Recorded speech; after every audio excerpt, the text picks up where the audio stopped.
Hello, everybody. For those of you who don't know me, my name is Sneaky Snake. Today I'm going to be going over my IGL experience, the list that I played, and then I'll probably go over like kind of a list core for MO that I think people might find valuable, specifically new players or people entering the faction. Just kind of a place to build lists off of.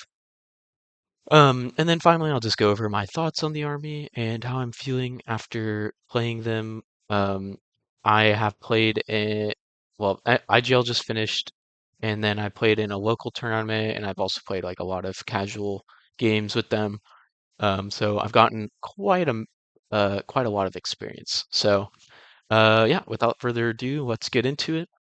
Um, Maybe for a little bit of background, IGL is stands for Infinity Global League, so it's a big tournament that is run. There's a lot of players. I don't really know the number, but maybe like 50 or 60.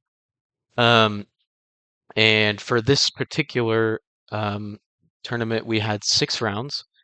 And I'll go into like all of my opponents and kind of how the list played against them. But just to dive in really quick, so I've got here a duo of Santiagos, a Crux, and a core with 3 other Teutonics. I have an Order Sergeant linked with a Curator because they're a pure duo. A Fugazi, Tech B, 2 Trinitarian multi-snipers, Raven Eye, Mulebot, and Warcore. So each of these units has a particular role that they play within the list. Weren't really just thrown in because, haha, extra orders. They have actually something that they contribute.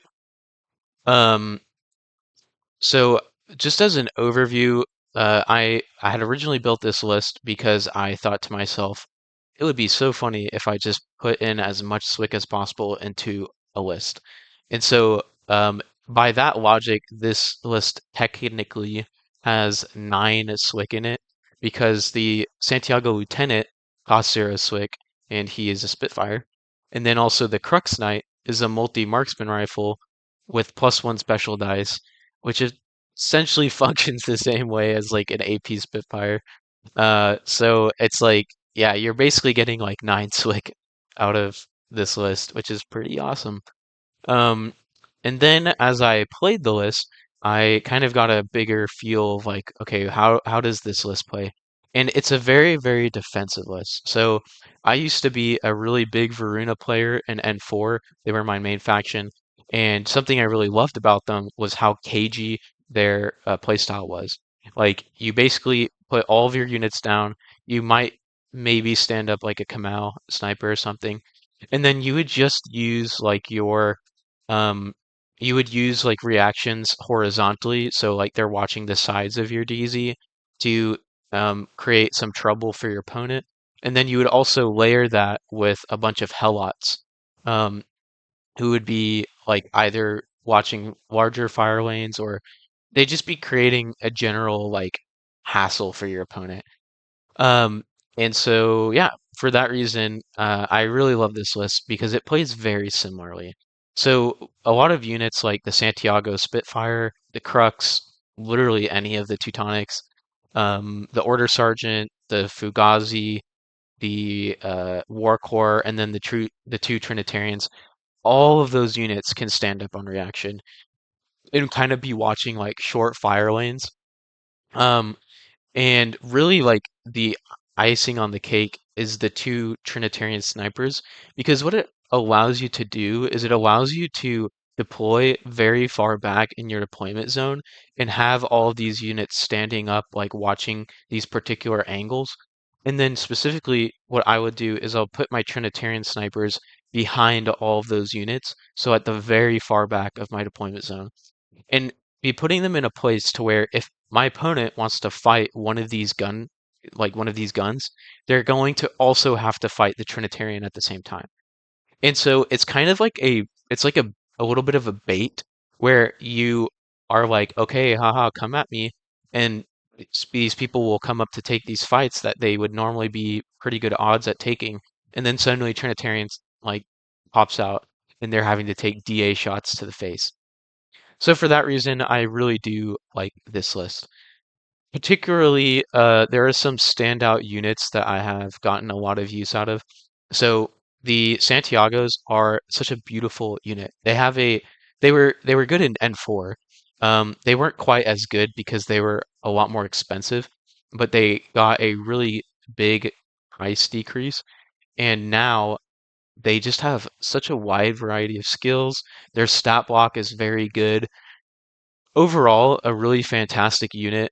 I use like the EM grenades a lot on the lieutenant. I use the killer hacking device on the hacker and the multi rifle. I mean, really, you're getting so much value out of everything in these units kit. I will say, like for a lot of the MO knights, their CC is at a point where it is not really good enough to like run into CC with Shinobu, for example. But it is good enough to make Shinobu not really want to run into CC with you because she could lose the fight. For example, like against the Santiago, I had one game where my opponent ran in with Ducash, and Ducash is at better odds to win that fight than the Santiago. But his odds aren't so much better that it's like an easy fight. And on the flip side, if your opponent loses that fight, well, in a lot of cases, they're having to take some pretty hefty blows from the DACCW. So, yeah, I just find that they're very versatile units, and in really every single game that I've played, they've always done pretty well, except for my my last game in IGL. But I'll get into that later. And then uh, some other units of note. The Crux, very good unit, just does a lot, has amazing skills, very good all-around unit. I would say the thing that I really love the most is the +1 special dice because it gives you the ability to stand the Crux up on ARO, and your opponent a lot of times is really not on that good odds to kill him because a lot of units have like max 4 or 5 burst, and fighting a BS14 burst 3 unit is just not it's not good.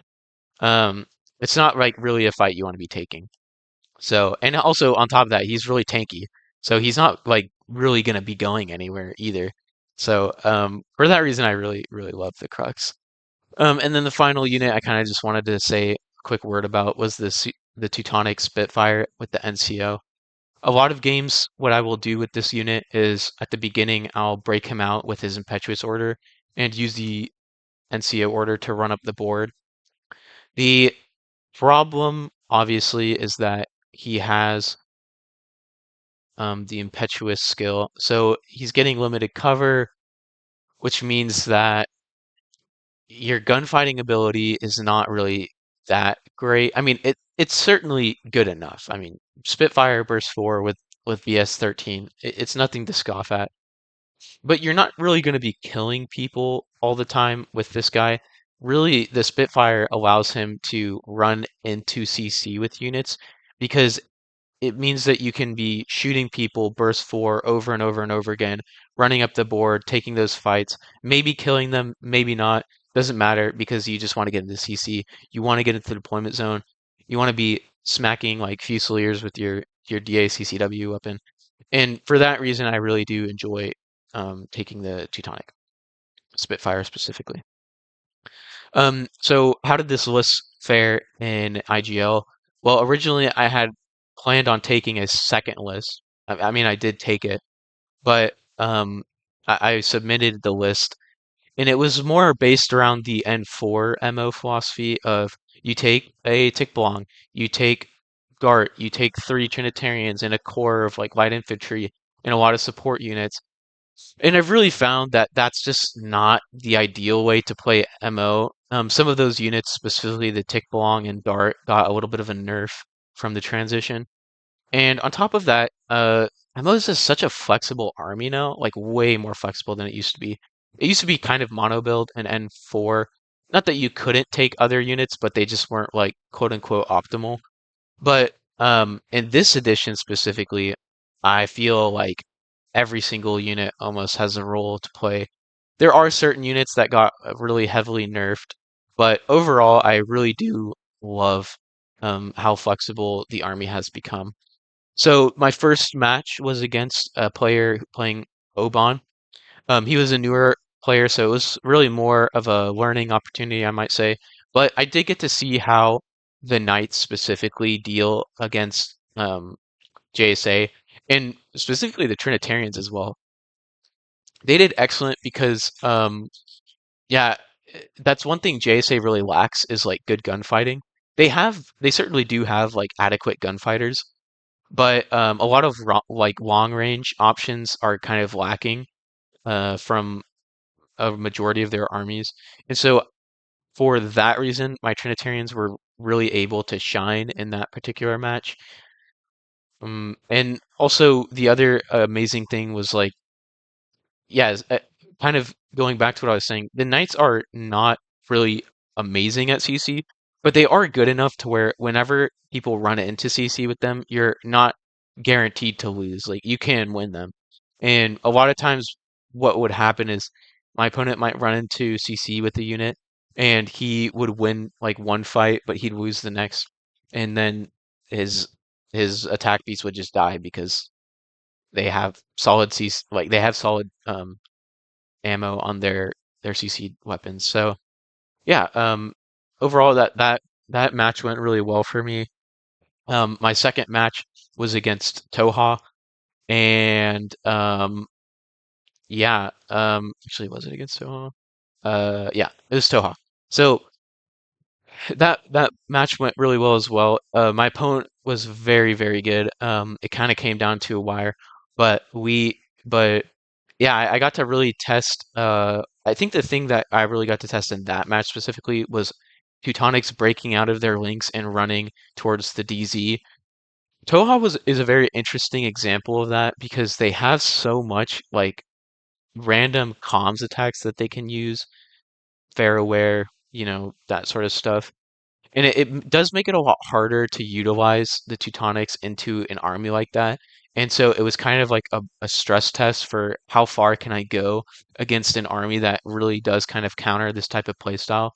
But they still did really well. They would like dodge into CC, they would shoot people with whatever weapon they had. And specifically, I would say one of the highlights was seeing how good the Santiagos were in the midfield. I had moved up my Santiagos and they were just beasts. Like they would tank a ton of hits, they'd shoot back. Um, yeah, I mean honestly just really awesome. And they have the capability to just run into CC against somebody and smack them with like a whatever CC weapon you want to use. And so yeah, it was a very good test of the list. On the map we were playing, the Trinitarian snipers didn't do particularly well because there wasn't a very good location to put them to where they could like kind of outrange people and put them on bad fights. But I mean, they did something, so that wasn't the worst. My next match was against Kestrel. This was where the Crux really shined. He was really the focal point of my list. The Crux, one might say. Um, but yeah, so my opponent had brought two uh players with the snipers, and yeah, I mean that was just like I think it was just kind of unfortunate was countering there on my part. Like it was really just unlucky because the Crux is the perfect unit for killing for killing reactionary pieces like the Blair because of the albedo. You run up and you're putting your opponent on like a -6, and then you just wipe them off the board with like shock ammunition. And it was just so, yeah, it was such a good um, case of like this is where the Crux really shines against like MSV reactionary pieces because yeah, he has that ability to just run up and burst down these guys. Um, in fact, like at the beginning of the game, I was taking a bad fight with the Crux, so I was outside of my good range bands. But even then, it's like your burst 5 on a -9, so on fives, which like, okay, obviously that's not a good fight that you really want to be taking, but it's a fight that you can take purely on the back of Albedo my opponent on a -6 because he's only 3 dice on sevens. And so, like, it is a little bit of a coin flip there, but in the end, like, the Crux is really tanky. He can take shots, and if he lands one hit, the odds of him just shocking my opponent off the board is pretty good. So yeah, that was a great example of like the Crux really being able to utilize his kit. My next match was against Assassins. Um, that was an interesting stress test of the Trinitarians because Assassins doesn't really have a lot of long range. Well, I thought Assassins doesn't have a lot of long range options, but I was wrong. So my opponent had taken two IRs, and they really performed excellently in that match because what he would do was he would have them in hollow echo state, and then he would pop out and um, shoot my Trinitarians with triangulated fire. So he's not taking any mods, and it's purely just BS13 burst 4, and he was able to kill a lot of my Trinitarians that way. And I mean, it's definitely a testament to how talented of a player he was, but also the fact that there are circumstances in which the Trinitarians are not going to always be like a trump card. And I think I was doubly surprised, specifically against Assassins, because when I approached this specific matchup, I was thinking to myself, okay, my Trinitarians are going to be the crux of the list because they're what I need to lock down my opponent and make sure that he can't move up the board. But yeah, my opponent kind of surprised me with the triangulated fire stuff. So it was a really great play by him. But they also one of my Trinitarian snipers did actually snipe a breed that stood up to pitch, and that was a great example of like, okay, so hidden deployment is good not only because it adds a lot of defensive capability, but also because my um my Trinitarian was able to just kill a hacker for free. Um and that in itself made taking the Trinitarian worth it. So a lot of other units did pretty well in that matchup, but those were kind of like the highlights. Um my fifth match was against Vanilla Combined Army. And this was where I really got to see the limits of of the list because Vanilla Combined Army has a lot of flexibility. They have a lot of very cost-effective units. They have a lot of very high-end units like the Anathematic, who are just like excellent hackers and they're like they have a lot of pieces that can kind of like solo an entire list.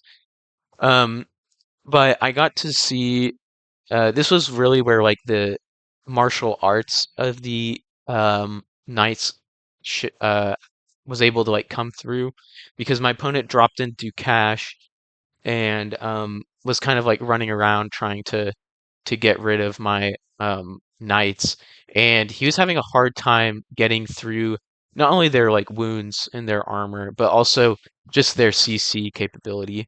He's at a it's like it's a good fight for Ducash, but it's not so good that he's immune to just being like outright killed. Um, so yeah, that was a great example of how the martial arts plays into the list.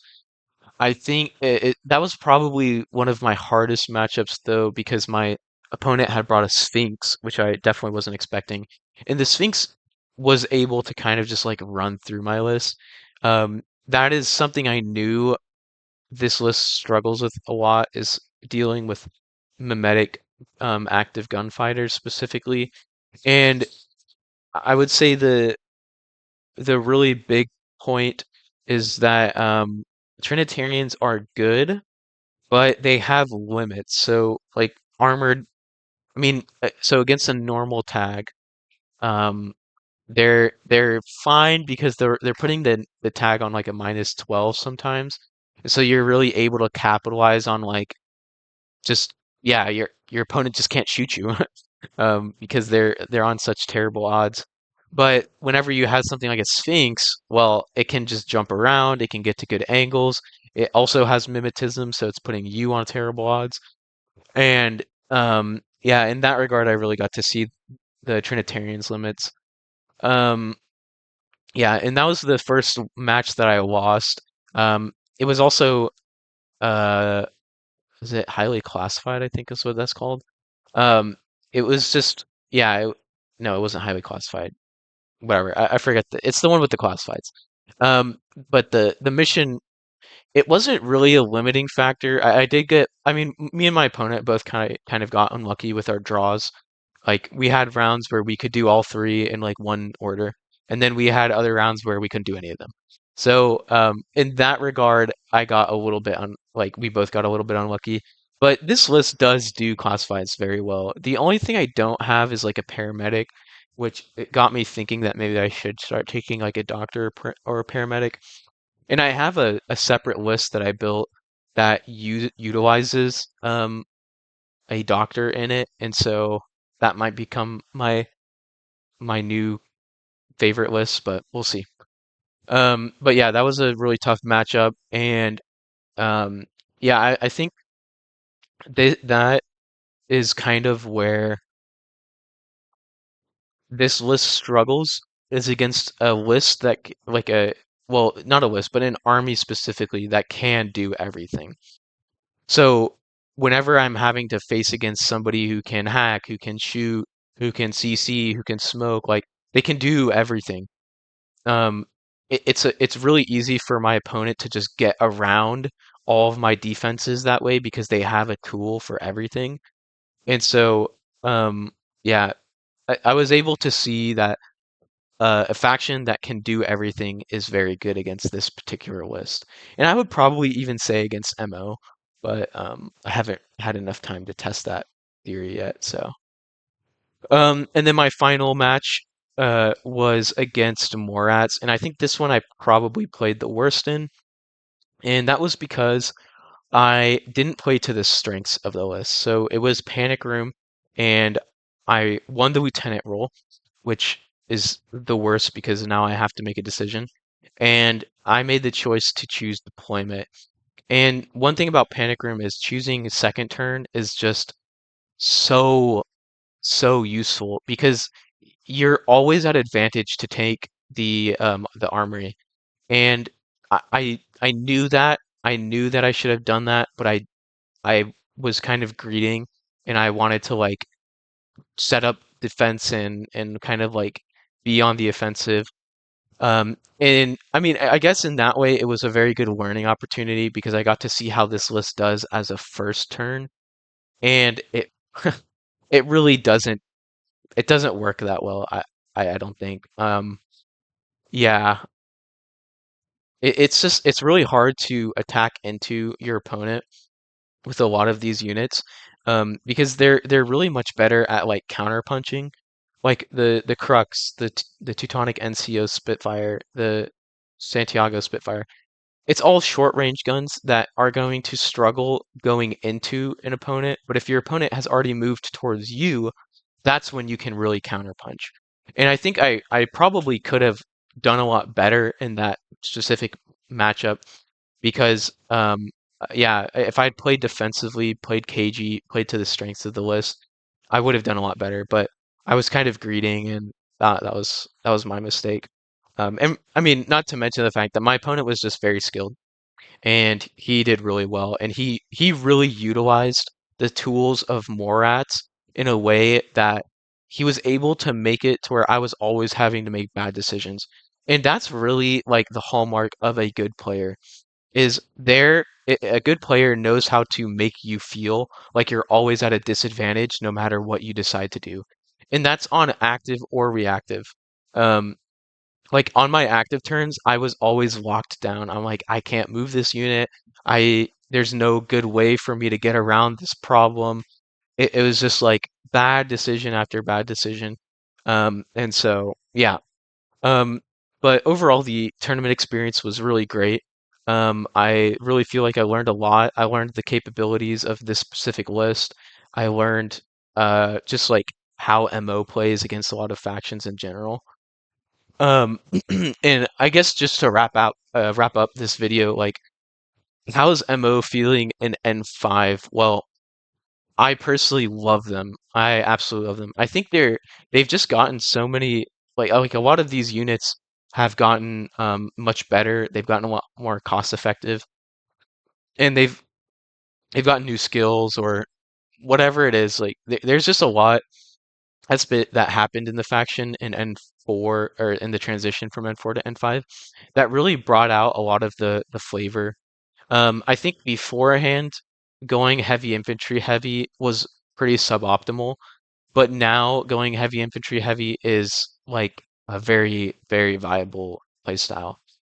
Um, Really, I would say the only downsides is like kind of like what I was saying. It feels a little hard to attack into a lot of factions. Like you have to rely on things like the Teutonic Spitfire, or like if you want to be spicy, you can take like the Santiago KHD.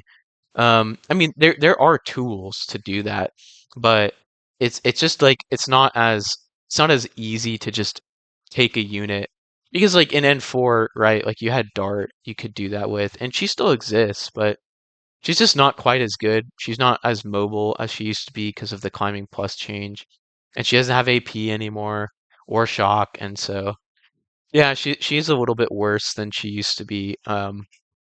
But yeah, overall, I'm really loving the faction. Um, I think there's a lot of list variety that can be utilized, and I think a lot of people will find them to be very fun. A lot of the knights are really fun now. My only complaint is hospitalers are pretty uninteresting still, so please CB if you're listening, please, please, please, please add some like interesting profiles to this unit.